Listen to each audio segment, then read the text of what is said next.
C'est mon travail de transporter des charges lourdes. Nous devons transférer ce transformateur de 300 tonnes à Chongqing Shuitu. Pour cette mission, nous avons apporté plusieurs camions d'équipement. Pour faciliter le trajet, le camion de transport est démonté avant d'arriver au point de chargement pour économiser des ressources. Pendant le trajet, verrouillez les poutres inclinées avec des chaînes pour éviter qu'elles ne se balancent comme des ailes. Même à vide, le véhicule d'escorte doit rester vigilant. Lorsque le camion de tête doit tourner ou changer de voie, le véhicule d'escorte doit anticiper pour guider le camion arrière. Le transformateur que nous transportons est fabriqué par Hitachi Energy. Il possède une technologie de conception et de fabrication de transformateurs. Dans l'usine, divers équipements et installations sont ordonnés. Tout est organisé. Une zone a des transformateurs prêts à sortir. Et celui que nous devons transporter est le plus grand. Nous devons utiliser un chariot hydraulique pour sortir le transformateur de l'usine, puis le déplacer sur le camion de transport à poutre rouge. C'est un processus extrêmement complexe. Après être arrivés sur le lieu de travail à 17 h, les maîtres ont rangé leurs affaires et se sont dirigés vers leur logement temporaire, prêts à commencer demain 10 jours de travail intensif. J'aime ce genre d'équipe. Le travail est puissant et passionné. Il suffit de se respecter mutuellement pour nouer des amitiés entre hommes, simples et purs. Un groupe de personnes entre sur le site pour installer le transformateur à cet endroit, tandis qu'un autre groupe assemble le pont roulant à l'extérieur du site. Pour mieux répartir le poids, il faut intégrer la partie centrale colorée dans la séquence de transport. Avant cela, il est nécessaire de séparer la tour de la plaque de transport. Ce point d'appui en fer est le pivot de la tour, et il doit être installé à plusieurs endroits, car les pièces sont extrêmement lourdes. L'assemblage de ces pièces est un travail purement physique. Une fois le point d'appui installé, préparez-vous à abaisser la plaque hydraulique pour séparer la tour de la plaque de transport. Une fois que la base supporte le poids, retirez la plaque hydraulique et préparez-vous à ajouter le module de plaque hydraulique pour l'assemblage. La grue doit être repositionnée pour ajuster l'emplacement de levage.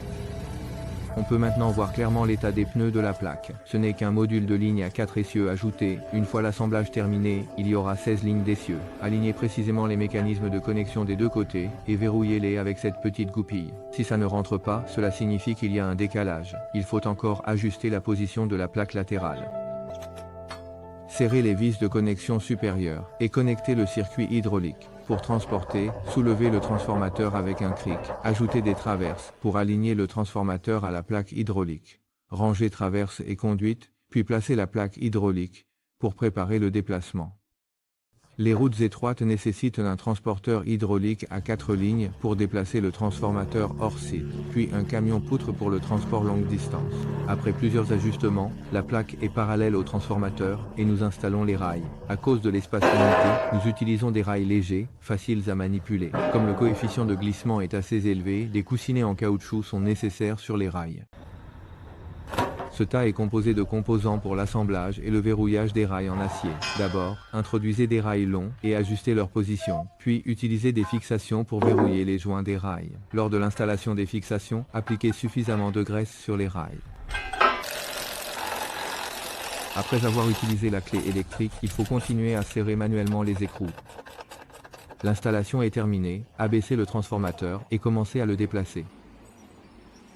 Le déplacement utilise ce type de système de poussée. Cette zone est remplie de transformateurs. Le déplacement des transformateurs à l'intérieur du site et l'assemblage du camion de transport à poutre pontée à l'extérieur sont simultanés. Le camion de transport passe de marche à vide à transport, nécessite des tirants pour un cadre fixe avec les poutres inclinées. Une fois le transformateur déplacé à sa position, revérifiez l'instrument de collision sur le transformateur. Cet appareil surveille l'impact du transformateur pendant le transport. Un impact dépasse la sécurité. Le transport échoue, le transformateur finit la production en atelier. On transporte le transformateur au lieu de chargement. Les opérateurs ne peuvent pas boire d'alcool. Avant de quitter l'usine, le transformateur doit respecter des normes strictes. Les chaînes de fer ressemblent à une toile d'araignée. À 10 h, un camion à plateau hydraulique transporte le transformateur hors de Hitachi Energy vers le lieu de transbordement, juste à l'extérieur du mur d'enceinte. En raison de l'espace limité, il faut transférer le transformateur sur un plateau court pour le sortir, puis le recharger sur un plateau long pour le transport. Le point de transbordement a été préparé avec des traverses en bois. Après arrêter transformateur, attendre demain pour déplacer. Aujourd'hui, nous utilisons la même méthode pour déplacer le transformateur en sens inverse sur les traverses en bois.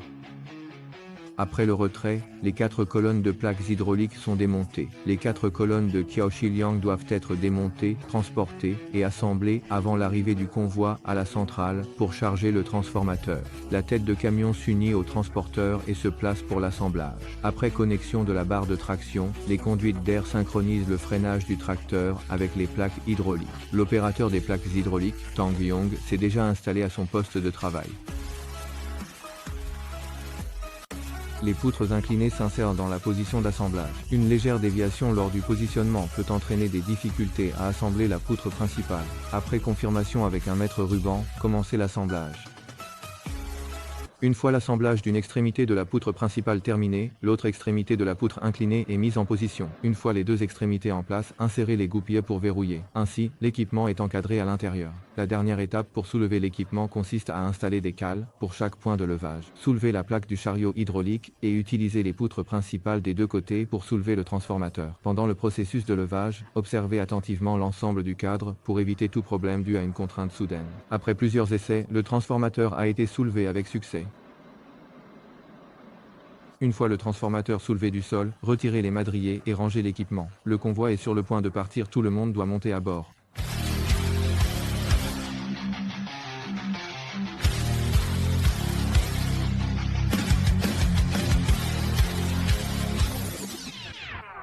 À moins de 500 mètres du départ, nous avons rencontré des problèmes. Ces quelques voitures bloquaient notre itinéraire, et même si nous avions installé des cônes de sécurité, ça n'a pas arrêté les gens de se garer. Le commandant a joint les propriétaires des voitures et a appris qu'ils arriveraient dans 10 minutes. Nous avons attendu du jour à la nuit, et finalement, nous avons utilisé la méthode que je voulais le plus voir. Utiliser un chariot élévateur pour soulever le châssis, de sorte que les pneus soient hors du sol. Nous avons tiré celui-ci. Gris a poussé la petite voiture vers un endroit où elle n'entrave pas la circulation et est en sécurité. Nous continuons. Le trajet est court, nous avons choisi de voyager la nuit jusqu'à l'entrée du péage de l'autoroute. Ce carrefour est le défi d'aujourd'hui. Le propriétaire arrive par la droite et doit tourner vers le carrefour supérieur. À cause de la courbe serrée, nous devons aller à gauche, choisir l'angle et reculer pour entrer dans le carrefour inférieur. À ce moment, la tête de poussée arrière est retirée et la direction est ajustée manuellement en modifiant l'angle des pneus. La difficulté, c'est que ces 2 positions atteignent leurs limites en même temps. Après de nombreuses tentatives, nous avons finalement trouvé la trajectoire parfaite, où la plaque hydraulique de suspension et la position de la poutre principale latérale passent à une distance limite des obstacles.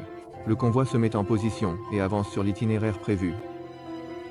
Une fois en position, le camion de traction est connecté, rétablissant l'état de conduite. Ensuite, le camion de traction doit également être connecté au système automatique de la plaque hydraulique. Une fois la connexion terminée, nous continuons vers le péage autoroutier. Dans des conditions routières complexes, le personnel de surveillance doit observer de près l'état de fonctionnement du convoi. Marcher 10 km à pied en suivant le véhicule est une chose courante. Le convoi est arrivé à l'entrée du péage de Xiemu vers minuit, a installé les panneaux d'avertissement, a déposé le transformateur. Aujourd'hui, nous sommes partis avant 6 heures pour le point de transbordement et avons atteint le point de stationnement près de minuit. C'était une journée particulièrement longue.